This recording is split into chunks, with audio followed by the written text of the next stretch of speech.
Pioneer club ನ ಅತ್ಯಂತ short period ಅಲ್ಲಿ ಟೈಟಲ್ ನ ರೀಚ್ ಮಾಡಿದಂತ ವ್ಯಕ್ತಿ. Ladies and gentlemen, please put us together. I would like to invite our lovable top of the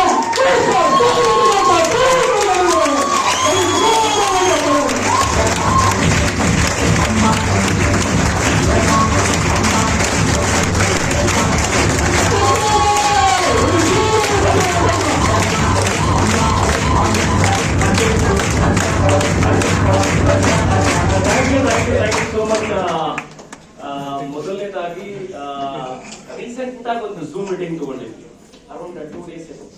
ಆ 2 days ago ನಾವು ಒಂದು 2 ದಿನದ ಹಿಂದೆ ಝೂಮ್ ಮೀಟಿಂಗ್ ತಗೊಂಡಾಗ ಒಂದು ಸಂದರ್ಭವನ್ನ ನೋಡ್ತಾ ಇದ್ದೆ. ಕೆಲವೊಬ್ರು ಅಡಿಗೆ ಮನೆಯಲ್ಲಿ ಕೆಲಸ ಮಾಡ್ತಾ ಟ್ರೈನಿಂಗ್ ಅನ್ನು ಅಟೆಂಡ್ ಮಾಡ್ತಿದ್ರು. ಇನ್ನೊಬ್ರು ತನ್ನ ಕಾರ್ಯನಿರತರಾಗಿದ್ದುಕೊಂಡು ಝೂಮ್ ಮೀಟಿಂಗ್ ಅಟೆಂಡ್ ಮಾಡ್ತಾ ಇದ್ರು. ಬಾಕಿಯವರು ಆಸ್ ಎ ಅವರ ಡ್ಯೂಟಿ ಇಟ್ಕೊಂಡು ಝೂಮ್ ಮೀಟಿಂಗ್ ಅಟೆಂಡ್ ಮಾಡ್ತಿದ್ರು. ಇದನ್ನೆಲ್ಲ ನೋಡಿದಾಗ ಬಹಳ ಖುಷಿ ಆಯ್ತು.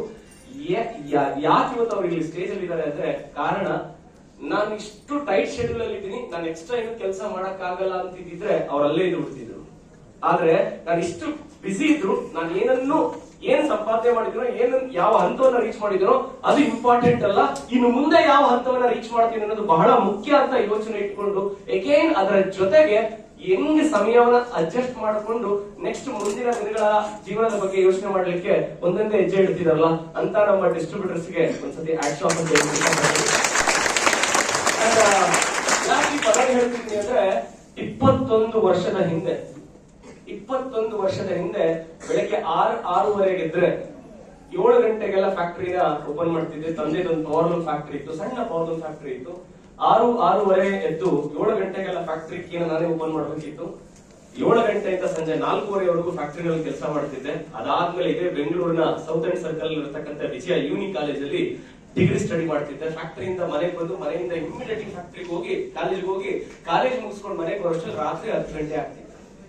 ಅಂತ ಟೈಮ್ ಅಲ್ಲಿ ನನಗೆ ಈ ಒಂದು ಬಿಸ್ನೆಸ್ ಅವಕಾಶ ಅಂತ ಸಂದರ್ಭದಲ್ಲಿ ಅಂದ್ರೆ ಆಗ ನನ್ನ ಶೆಡ್ಯೂಲ್ ಏನಿತ್ತು ಅಂದ್ರೆ ಬೆಳಗ್ಗೆ 6:30 ಶೆಡ್ಯೂಲ್ ಶುರು ಆದ್ರೆ ರಾತ್ರಿ 10 ಗಂಟೆ ತನಕ ಬಿಡುವಿಲ್ಲಿರುವಂತ ಒಂದು ಸಂದರ್ಭ. ಆದ್ರೆ ನನಗೆ ವಾರದಲ್ಲಿ ಒಂದು ದಿನ ಸ್ವಲ್ಪ 10-11 ಗಂಟೆ ಮೇಲೆ ರೆಸ್ಟ್ ಸಿಕ್ತಿತ್ತು. ಅದು ಯಾವತ್ತು ಅಂದ್ರೆ ಇದೇ ತರ ಭಾನುವಾರ. ಈ ಶನಿವಾರ ಸಂಜೆ ಬಂದ್ರೆ ಏನ್ ಅನಿಸ್ತಿತ್ತು ಅಂದ್ರೆ ಆಹಾ ನಾಳೆ ಭಾನುವಾರ ಅನಿಸ್ತಿತ್ತು. ಭಾನುವಾರ ಸಂಜೆ ಬಂದ್ರೆ ಹಾಳಾದ ಸೋಮವಾರ ಯಾರು ಕಂಡಿಲ್ಲ. ಇದು ಬೆಂಗಳೂರಿಗರ ಸಿಚುವೇಶನ್. ಬೆಳಿಗ್ಗೆ ಯಾರಪ್ಪ ಈ ಸೋಮವಾರ ಕಂಡಿಡಿದವರು, ಅಯ್ಯೋ ಪ್ರತಿದಿನ ಭಾನುವಾರ ಆಗಿದ್ರೆ ಹೆಂಗಿರ್ತಿತ್ತು ಅಂತ ಅನಿಸ್ತಿತ್ತು. ಆದ್ರೆ ಈ ನೇರ ಮಾರುಕಟ್ಟೆ ನನಗೆ ಏನ್ ಹೇಳ್ಕೊಡ್ತು ಅಂತ ಹೇಳಿದ್ರೆ, ಪ್ರತಿದಿನ ಭಾನುವಾರ ಆಗಲ್ಲ, ನೀನ್ ಅನ್ಕೊಂಡ್ರೆ ಪ್ರತಿದಿನ ಭಾನುವಾರ ತರ ಎಂಜಾಯ್ ಮಾಡಬಹುದು ಅಂತ ಈ ನೇರ ಮಾರುಕಟ್ಟೆ ಅದು ನಮ್ಗೆ ಬಹಳ ಖುಷಿ ಕೊಡ್ತು. ಸ್ನೇಹಿತರೆ, ಅಂತ ಸಂದರ್ಭದಲ್ಲಿ ಬಿಸ್ನೆಸ್ ಅನ್ನ ನಾನು ಸ್ಟಾರ್ಟ್ ಮಾಡ್ಬೇಕು ಅಂತ ಡಿಸೈಡ್ ಮಾಡಿದೆ. ಕಾರಣ ಏನಕ್ಕೆ ಅಂದ್ರೆ ತಂದೆನೂ ಕೂಡ ಸ್ಕೂಲಲ್ಲಿ ಇದೇ ಚಾಮರಾಜಪೇಟೆ ಸ್ಕೂಲ್ ನಲ್ಲಿ ಓದ್ಕೊಂಡು ಕೈ ಮಗ್ಗ ನೇಯ್ತಾ ಇದ್ರು ಅಂತ ಗೊತ್ತಿತ್ತು. ಆದ್ರೆ ಅವ್ರು 50 ವರ್ಷ ಆದ್ರೂ ಕೆಲಸ ಮಾಡ್ತಿದ್ರು, 55 ವರ್ಷ ಆದ್ರೂ ಕೆಲಸ ಮಾಡ್ತಿದ್ರು. ಆದ್ರೆ ರಿಟೈರ್ಮೆಂಟ್ ಅನ್ನೋದು ಸಿಕ್ಕಿರ್ಲಿಲ್ಲ, ಲೈಫ್ ಅಲ್ಲಿ ಫೈನಾನ್ಷಿಯಲ್ ಫ್ರೀಡಮ್ ಅನ್ನೋದನ್ನ ಪಡ್ಕೊಂಡಿರ್ಲಿಲ್ಲ. ಆದ್ರೆ ಇದೇ ರೂಟ್ ಅಲ್ಲಿ ನಾವಿದ್ರೆ ಸಾಧ್ಯ ಆಗಲ್ಲ, ಬೇರೆ ಏನಾದ್ರೂ ಮಾಡ್ಬೇಕು ಅಂತ ಹೇಳಿದ್ರೆ ಅನ್ಕೊಳ್ತಾ ಇರೋ ಸಂದರ್ಭದಲ್ಲಿ ನಿಮ್ಗೊಂದು ಕಿವಿ ಮಾತು ಹೇಳ್ತೀನಿ. ಯಶಸ್ವಿ ಆದಂತವರ ಮೊದಲನೇ ಹೆಜ್ಜೆ ಏನು? ನಾನು ನಿಮ್ಗೊಂದು ಕ್ವಶನ್ ಕೇಳ್ತಾ ಇದ್ದೀನಿ. ಯಶಸ್ವಿ ಆದಂತವರ ಮೊದಲನೇ ಹೆಜ್ಜೆ ಏನು? ನಾನು ಯಶಸ್ವಿ ಆಗಬೇಕು ಅಂತ ಯೋಚನೆ ಮಾಡಬೇಕು. ಮೊದಲನೇ ಹೆಜ್ಜೆ ನಾನು ಕೂಡ ಬೆಳಿಬೇಕು ಅಂತ ಯೋಚನೆ ಮಾಡೋದು. ಎರಡನೇ ಹೆಜ್ಜೆ ಇದ್ರಲ್ಲಿ ಗೆಲ್ಲಲೇಬೇಕು ಅಂತ ಆ ಯೋಚನೆಗೆ ತಕ್ಕಂಗೆ ಕೆಲಸವನ್ನ ಪ್ರಾರಂಭಿಸೋದು. ಮೂರನೇ ಹೆಜ್ಜೆ ಇದು ನನಗೆ ಆಗಲ್ಲ ಅಂತ ಅನ್ಕೊಳ್ಳೋದು. ಯಾರು ಇದು ನನಗೆ ಆಗಲ್ಲ ಅನ್ನೋ ಪರಿಸ್ಥಿತಿ ಬರುತ್ತೆ, ಅಲ್ಲೂ ಎದೆ ಕುಂದಿರ ಇದು ನಾನು ಮಾಡೇ ಮಾಡ್ತೀನಿ ಅಂತ ಹಠ ತೊಡ್ತಾರೆ, ಅವರಿಗೆ ಯಶಸ್ಸು ಅನ್ನೋ ಲಕ್ಷ್ಮಿ ಅವರು ಒಲಿತಾರೆ. 25 ವರ್ಷದ ಹಿಂದೆ ಬೆಳಿಬೇಕು ಏನಾದ್ರೂ ನಾವು ಮುಂದೆ ಬೇರೆ ಏನಾದ್ರು ಮಾಡಬೇಕು ಅನ್ಕೊಳ್ಳೋ ಟೈಮಲ್ಲಿ ದೇವರು ಎಲ್ಲರಿಗೂ ಚಾನ್ಸ್ ಕೊಡ್ತಾರೆ. ಆದ್ರೆ ಕರೆಕ್ಟ್ ಆಗಿರೋ ಟೈಮ್ಗೆ ಕರೆಕ್ಟ್ ಆಗಿರೋ ನಿರ್ಧಾರ ತಗೊಂಡ್ರೆ ಅದು ಯಶಸ್ಸಿನ ಕಡೆಗೆ ತಗೊಂಡೋಗುತ್ತೆ. ಸ್ನೇಹಿತರೆ, 21 ವರ್ಷದ ಹಿಂದೆ ಹಂಗ ಅನ್ಕೊಂಡಾಗ ದೇವರಿಗೆ ಅವಕಾಶ ಕೊಟ್ಟ. ಈಗ ಸುಮಾರು ಜನ ಎಷ್ಟು ನಮ್ಮ ಸ್ವಾಮಿಯವರು ತುಂಬಾ ಜಾಸ್ತಿ ಏನೇನೋ ಹೇಳಿದ್ರು, ಆದ್ರೆ ಅದು ಯಾವುದು ನಮಗೇನು ಅನ್ನಿಸ್ತಿಲ್ಲ. ಯಾಕೆ ಅಂತ ಹೇಳಿದ್ರೆ ಇದು ಕಾಮನ್ ಆಗಿ ಹೋಗಿದೆ. ಇನ್ನೇನಾದ್ರೂ ದೊಡ್ಡದಾಗಿ ಮಾಡಿದ್ರೆ ಅದು ಒಂದ್ ಸ್ವಲ್ಪ ಖುಷಿ ಕೊಡುತ್ತೆ. ಈಗ ಆದ್ರೆ 21 ವರ್ಷದ ಹಿಂದಿನ ಸ್ಟೋರಿಯನ್ನ ನೆನಪಿಸ್ಕೊಂಡಾಗ, ಈ ವ್ಯವಸ್ಥೆಯನ್ನ ನೆನೆಸ್ಕೊಂಡಾಗ ಒಂದ್ ಕಡೆ ಖುಷಿ ಕೊಡುತ್ತೆ. ಆದ್ರೆ ಈಗ ಆ ಖುಷಿ ಕಾಮನ್ ಆಗಿ ಹೋಗಿದೆ, ಈಗ ಆ ಸಂತೋಷ ಕಾಮನ್ ಆಗಿದೆ. ಆದ್ರೆ ವೆಸ್ಟೀಜ್ ನ ಈಗ ಅಗೇನ್ ತುಂಬಾ ಸೀರಿಯಸ್ ಆಗಿ ಯಾಕೆ ಮಾಡ್ತಿದ್ವಿ ಅಂತ ಹೇಳಿದ್ರೆ, ಇವತ್ತೆಲ್ಲ ಸನ್ಮಾನ ಪಡ್ಕೊಂಡವರು, ಸಾಧನೆ ಮಾಡಿದವರು, ಸನ್ಮಾನ ಪಡ್ಕೊಂಡವರು ಮಾತಾಡ್ತಾ ಇದ್ದಂತ ಮಾತುಗಳನ್ನ ಕೇಳಿದ್ರೆ ಎಷ್ಟು ಖುಷಿ ಆಯ್ತಲ್ಲ ನಿಮಗೆ. ಇಂತ ಖುಷಿ ದಿನಗಳು ಬರಬೇಕು ಅಂತಾನೆ ವೆಸ್ಟೀಜ್ ನ ಸೀರಿಯಸ್ ಆಗಿ ಮುಂದಕ್ಕೆ ಹೋಗ್ತಾ ಇದ್ವಿ. 2012ರಲ್ಲಿ ಬಿಸ್ನೆಸ್ ಅನ್ನ ಸ್ಟಾರ್ಟ್ ಮಾಡಿದ್ವಿ. ಈ ಇಂಡಸ್ಟ್ರಿಗೆ ಬಂದು 21 ವರ್ಷ.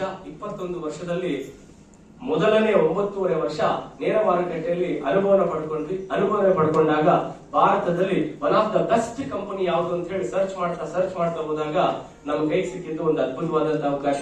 ಆ ಅವಕಾಶದ ಹೆಸರು ವೆಸ್ಟೀಜ್ ಮಾರ್ಕೆಟಿಂಗ್ ಪ್ರೈವೇಟ್ ಲಿಮಿಟೆಡ್. 9.5 ವರ್ಷದ ಪ್ರಯಾಸದ ನಂತರ ಒಂದು ಕಂಪನಿ ನಮ್ ಕೈಗೆ ಸಿಗುತ್ತೆ. ನೇರ ಮಾರುಕಟ್ಟೆಯಲ್ಲಿ ಅತಿ ಹೆಚ್ಚು ಯಶಸ್ಸನ್ನ ಕ್ರಿಯೇಟ್ ಮಾಡಬೇಕು, ನಾವು ಅಚೀವ್ ಆಗ್ಬೇಕು, ನಮ್ಮ ಟೀಮ್ ನಲ್ಲಿ ಇರತಕ್ಕಂಥವ್ರು ಗೆಲ್ಲಬೇಕು ಅಂತ ಹೇಳಿದ್ರೆ ಅವಕಾಶ ಯಾವ್ದು ಅಂತ ಹುಡುಕಿದಾಗ ಈ ಅವಕಾಶ ಸಿಕ್ತು. ಈ ಅವಕಾಶ ಸಿಕ್ಕಿದಾಗ ಇಂಟೆನ್ಷನ್ ಕ್ಲಿಯರ್ ಇತ್ತು, ನಾವು ಗೆಲ್ಲಬೇಕು, ನಮ್ ಜೊತೆಗೆ ಬರೋರನ್ನು ಗೆಲ್ಲಿಸಬೇಕು ಅಂತ ಹೇಳಿ. ಆದ್ರೆ ನಮಗೂ ನಿಮಗೂ ಗೊತ್ತಿರುವಂತ ವಿಚಾರ, ನಮ್ಮೆಲ್ಲಾ ಲೀಡರ್ಶಿಪ್ ಮಾತಾಡಿದ್ದಾರೆ. ನಾವೀಗ ಮಾತಾಡೋದಕ್ಕೆ ಬೇರೆ ಯಾವ ಅವಕಾಶಗಳನ್ನು ಉಳಿಸಿಲ್ಲ. ಯಾಕಂದ್ರೆ ಎಲ್ಲರೂ ಅವರವರ ಸ್ಟೋರಿಗಳನ್ನ ನಿಮ್ ಮುಂದೆ ತರದಿಟ್ಟಿದ್ದಾರೆ. ಒಬ್ಬ ಸ್ಟೂಡೆಂಟ್ ಇವತ್ತು ಯಾವ ರೀತಿ ಡೆವಲಪ್ ಆಗಿದ್ದಾರೆ, ಒಬ್ಬ ವೆಯ್ಟರ್ ಇವತ್ತು ಯಾವ ರೀತಿ ಡೆವಲಪ್ ಆಗಿದ್ದಾರೆ, ಅಂಡ್ ಎಲ್ಲಾ ಕ್ಯಾಟಗರಿನಲ್ಲಿ ಇಲ್ಲಿ ಓದಿರೋರು ಡೆವಲಪ್ ಆಗಿದ್ದಾರೆ, ಓದಿಲ್ದಿರಾ ಇರ್ತಕ್ಕಂಥವ್ರು ಕೂಡ ಇಲ್ಲಿ ಡೆವಲಪ್ ಆಗಿದ್ದಾರೆ. ನೋಡಿ, ಡಿಗ್ರಿ ಮುಗಿಸಿ, ಡಬಲ್ ಡಿಗ್ರಿನ ಮಾಡಿ, triple degree, okay, triple degree ಮುಗಿಸಿ ಆಸ್ ಎ ಟೀಚರ್ ಆಗಿ ಕೆಲಸ ಮಾಡ್ತಾ ಇದ್ದಂತವ್ರು ಕೂಡ ಇಲ್ಲಿ ಗೆದ್ದಿದ್ರೆ, ಆಗ ಇದರಲ್ಲೇ ನೀವು ಅರ್ಥ ಮಾಡ್ಬೇಕು. ಇದೇ ಒಂದು ವಿಷಯ ನನಗೆ 21 ವರ್ಷದಿಂದ ಅರ್ಥ ಆಯ್ತು. ಈ ಬಿಸ್ನೆಸ್ ನಲ್ಲಿ ಗೆಲ್ಲಬೇಕು ಅಂತ ಹೇಳಿದ್ರೆ ಯಾವ ಡಿಗ್ರಿ ಯಾವ ಬುಗ್ರಿ ಅವಶ್ಯಕತೆ ಇಲ್ಲ. ಗೆಲ್ಲಬೇಕು ಅನ್ನೋ ಒಂದು ಮನಸ್ಥಿತಿಗೆ ಈ ಬಿಸ್ನೆಸ್ ಗೆ ಬೇಕಾಗಿರೋ ಒಂದು ದೊಡ್ಡ ಕ್ವಾಲಿಫಿಕೇಶನ್ ಅರ್ಥ ಆಯ್ತು. ಆಗ ಬಿಸ್ನೆಸ್ ಶುರು ಮಾಡಿದ್ವಿ. ಈ ಬಿಸ್ನೆಸ್ ನ ಶುರು ಮಾಡ್ಬೇಕಾದ್ರೆ ಯಥಾ ಪ್ರಕಾರ ಆಗ್ಲೇ ಹೇಳಿದ್ರು, ಏನ್ ಅಡ್ಡ ಬರುತ್ತೆ, ಏನು ಅಡ್ಡ ಬರುತ್ತೆ ಅಂತ. ಆಗ ನಮಗೂ ಅಷ್ಟೇ ಬಿಸ್ನೆಸ್ ಶುರು ಮಾಡಿದಾಗ ಅನೇಕ ಜನ ಏನೇನೋ ಹೇಳಿದ್ರು. ಆದ್ರೆ ಇಲ್ಲಿದ್ದವ್ರ ಮಾತು ಕೇಳಿದಾಗ ಗೆಲ್ಲಬೇಕು ಅನ್ಸುತ್ತೆ, ಹೊರಗಡೆ ಹೋಗಿ ಮಾತು ಕೇಳಿದಾಗ ಸ್ವಲ್ಪ ಏನೋ ಒಂಥರ ಅನ್ಸುತ್ತೆ. Very simple. ಸರ್ ಬೆಳಗ್ಗೆ ಏನ್ ತಿಂದಿದ್ರಿ? ಏನ್ ಸ್ವಾಮಿ ಏನ್ ತಿಂಡಿ? ಉಪ್ಪಿಟ್ಟು. ಬೆಳಗ್ಗೆ ಸ್ವಾಮಿ ಅವರು, ನಿಮ್ಮ ಹೆಸರು ಸ್ವಾಮಿ? ನಿಮ್ಮ ಹೆಸರು? ಡಾಕ್ಟರ್ ನಾರಾಯಣ್ ಸ್ವಾಮಿ ಅವರು ಬೆಳಗ್ಗೆ ಉಪ್ಪಿಟ್ಟು ತಿಂದ್ರಂತೆ. ಆ ಉಪ್ಪಿಟ್ಟು ತಿಂದ್ರಲ್ಲ, ಅದ್ರ ಟೇಸ್ಟ್ ನಿಮ್ಗೆ ಗೊತ್ತಾ?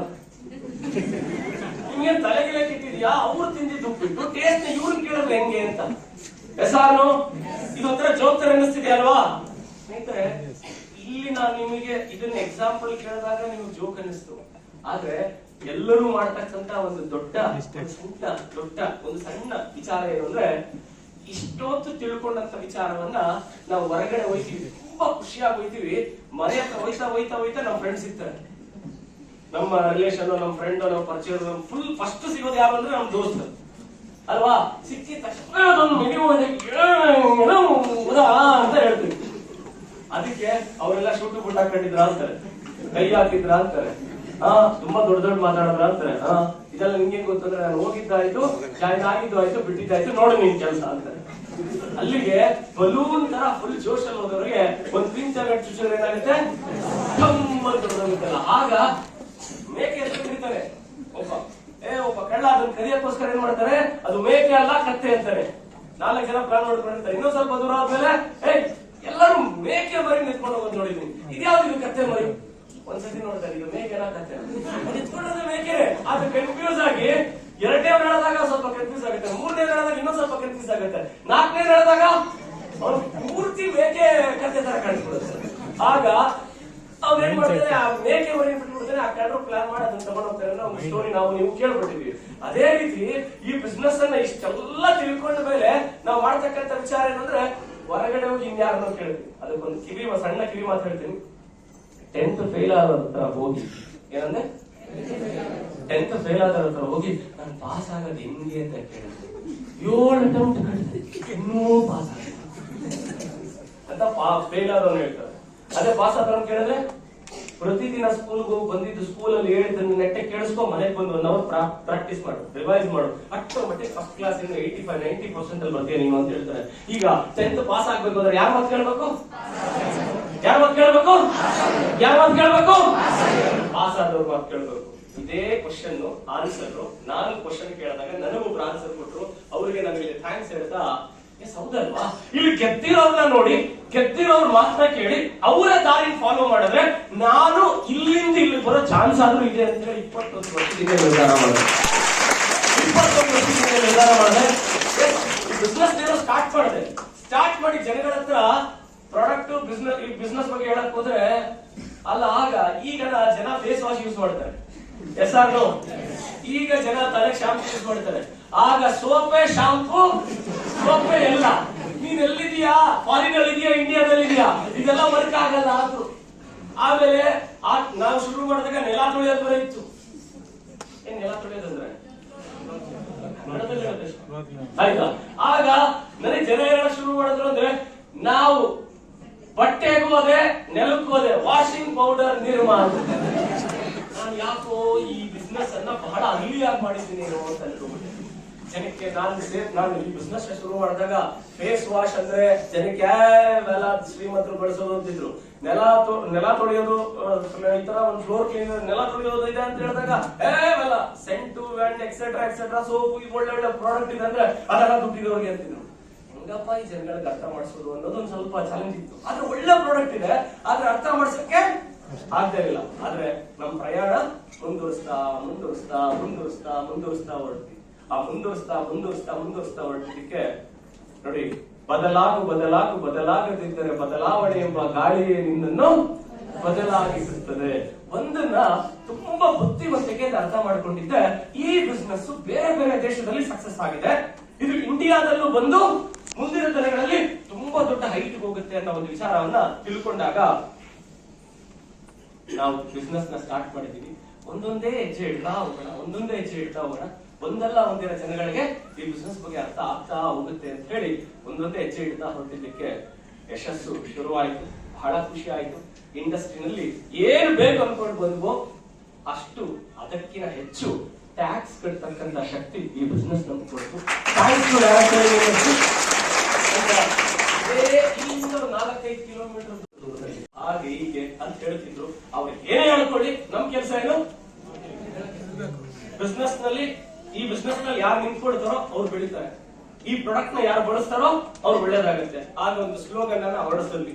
ಆ ಸ್ಲೋಗನ್ ಯಾವ್ದು ಅಂದ್ರೆ, ಈ ಪ್ರಾಡಕ್ಟ್ ಅನ್ನ ಬಳಸಿದ್ರೆ ಆರೋಗ್ಯ, ರೆಕಮೆಂಡ್ ಮಾಡಿದ್ರೆ ಐಶ್ವರ್ಯ ಅಂತ. ಸ್ನೇಹಿತರೆ, ಇಲ್ಲಿಂದ 4-5 ಕಿಲೋಮೀಟರ್ ಅನ್ನಲ್ಲ, ಅಲ್ಲಿ ನನ್ನ ಒಬ್ಬ ಸ್ಕೂಲ್ ಮೇಟ್ ಸ್ನೇಹಿತರು ಈ ಪ್ರಾಡಕ್ಟ್ ಬಗ್ಗೆ ಎಲ್ಲ ನೋಡಿ, ನಾವು ಡೈರೆಕ್ಟ್ ಆಗಿ ಹೇಳಿದ್ವಿ. ಆವಾಗ ಅರ್ಥ ಆಗಿಲ್ಲ. ಒಂದಲ್ಲ ಒಂದಿನ ಬೆಳೀತಾ ನಮ್ಮನ್ನ ಸೋಷಿಯಲ್ ಮೀಡಿಯಾದಲ್ಲಿ ನೋಡ್ತಾ ಬಂದ್ರು. ಫೇಸ್ಬುಕ್ ಅಲ್ಲಿ ನಮ್ಮ ಸಕ್ಸಸ್ ಸ್ಟೋರಿನ ನೋಡ್ತಾ ಆಮೇಲೆ ಅವರೇ ನಮ್ಮ ಹತ್ರ ಹುಡುಕೊಂಡು ಈ ಬಿಸ್ನೆಸ್ ನ ಸ್ಟಾರ್ಟ್ ಮಾಡಿದ್ರು. ಒಂದು ಒಳ್ಳೆ ಟೆಸ್ಟಿಮನಿ ಕೊಟ್ಟರು. ಅವರ ತಂದೆಗೆ ಹಾರ್ಟ್ ಪ್ರಾಬ್ಲಮ್ ಆದಾಗ ಜಯದೇವರಲ್ಲಿ ಅಡ್ಮಿಟ್ ಮಾಡಿದ್ರು. ಇನ್ನೊಂದು 2-3 ತಿಂಗಳಷ್ಟು ಆಪರೇಷನ್ ಮಾಡ್ಬೇಕು, ಸದ್ಯಕ್ಕೆ ಮೆಡಿಸಿನ್ ಕೊಟ್ಟು ಕಳಿಸಿದ್ವಿ ಅಂತ ಹೇಳಿದಾಗ ನಮ್ಮ ಫ್ಲಾಕ್ಸ್ ಆಯಿಲ್ ಬಳಸಿದ್ರೆ ಹೆಲ್ಪ್ ಆಗುತ್ತಾ? ನೋಡಪ್ಪ, ಆಪರೇಷನ್ ಮಾಡಬೇಕು ಅಂತ ಹೇಳಿದ್ಮೇಲೆ ನೀವು ಅದರ ಪ್ರಯಾರಿಟಿ ಕೊಡ್ಲೇಬೇಕಾಗುತ್ತೆ.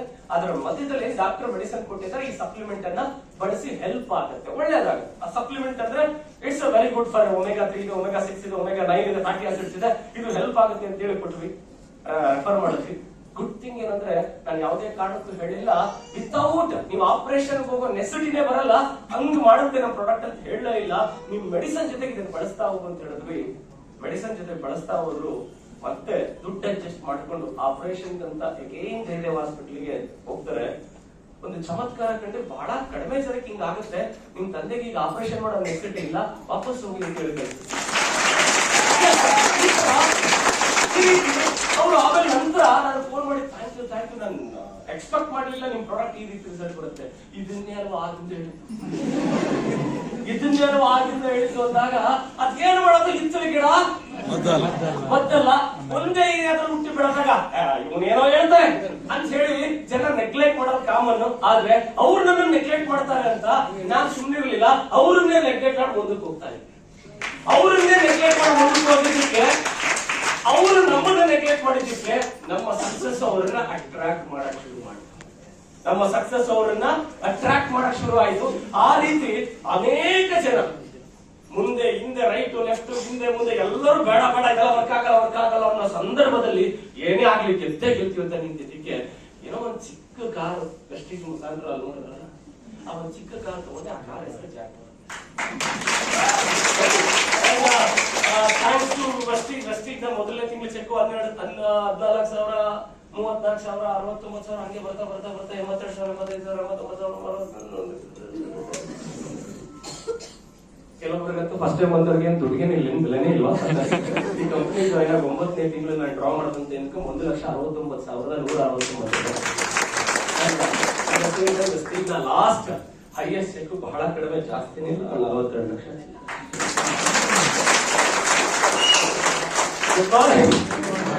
ಅಂಡ್ 1 ಲಕ್ಷ ಸಂಪಾದನೆ ಮಾಡಿದ್ರೆ ಸಾಕು ಅನ್ಕೊಂಡವ್ರು ಅಂತ ವ್ಯಕ್ತಿಗೆ ಈ ಬಿಸ್ನೆಸ್ ನನಗೆ ಕಾರ್ ಬೇಕು ಅನ್ಕೊಂಡೆ. i20 ಆಯ್ತು, ಜಾಗ್ವಾರ್ ಆಯ್ತು. ಈಗ ಡೈರೆಕ್ಟ್ ಸೆಲ್ಲಿಂಗ್ ಮುಖಾಂತರ ಓವರ್ ಆಲ್ ಡೈರೆಕ್ಟ್ ಸೆಲ್ಲಿಂಗ್ ಅಲ್ಲಿ ಇದ್ದಿದ್ದಕ್ಕೆ 2 ವೀಲರ್ 4 ವೀಲರ್ ಲೈಫ್ ಅಲ್ಲಿ ಒಂದು ದೊಡ್ಡ ಅಚೀವ್ಮೆಂಟ್ ಅನ್ಕೊಂಡ್ವಿ. ಆದ್ರೆ ಇವತ್ತು ಕಾರ್ ಎಲ್ಲ ಕಾರ್ಗಳಿದೆ, ಪ್ರಾಪರ್ಟಿ ಎಲ್ಲ ಪ್ರಾಪರ್ಟೀಸ್ ಇದೆ ಅಂತ ಸಣ್ಣದಾಗಿ ಆಯ್ತಾ. ಅದನ್ನ ಆಲ್ರೆಡಿ ನಮ್ಮ ಮನವರು ಹೇಳ್ಬಿಟ್ರು ಆಯ್ತಾ. ಅಂಡ್ ಏನೆಲ್ಲ ಬೇಕು ಅನ್ಕೊಂಡು ಇನ್ಕಮ್ ಅಂದ್ರೆ ಇವತ್ತು ಲಕ್ಷ ಗಟ್ಟಲೆ ಅಲ್ಲ ಕೋಟಿ ಗಟ್ಟಲೆ ಟ್ಯಾಕ್ಸ್ ಕಟ್ಟತಕ್ಕಂತ ಕೆಪಾಸಿಟಿ ಅದಕ್ಕಿಂತ ಹೆಚ್ಚಾಗಿ ಇಂತ ಪ್ರೀತಿ ವಿಶ್ವಾಸದಿಂದ ಇರತಕ್ಕಂತ ಒಳ್ಳೆಯ ಸ್ನೇಹಿತರನ್ನ ಈ ಬಿಸ್ನೆಸ್ ನಲ್ಲಿ ಕೊಟ್ಟಿದೆ. ಕರ್ನಾಟಕ, ಆಂಧ್ರ, ತೆಲಂಗಾಣ ಅಂಡ್ ತಮಿಳುನಾಡು 4 ಸ್ಟೇಟ್ ನಲ್ಲಿ, ಅದರ ಜೊತೆಗೆ ಇವತ್ತು ಅಕ್ರಾಸ್ ದ ಕಂಟ್ರಿ ಕೆಲವೊಬ್ಬರು ಸ್ನೇಹಿತರನ್ನ ಕೊಟ್ಟಿದೆ. ಅಂಡ್ ಒಂದು ಮಾತು ನೆನಪು ಬರುತ್ತೆ, ಇಲ್ಲಿ ಯಾರು ಹೀರೋ ಮಾಡಲ್ಲ, ನಿಮಗೆ ನೀವೇ ಹೀರೋ ಆಗಬೇಕು. ಆದ್ರೆ ಇಲ್ಲಿ ಹೀರೋ ಆಗಕ್ಕೆ ಅದ್ಭುತವಾದಂತ ಅವಕಾಶಗಳು ಭರಪೂರವಾಗಿ ಇದೆ. ಅದರಲ್ಲಿ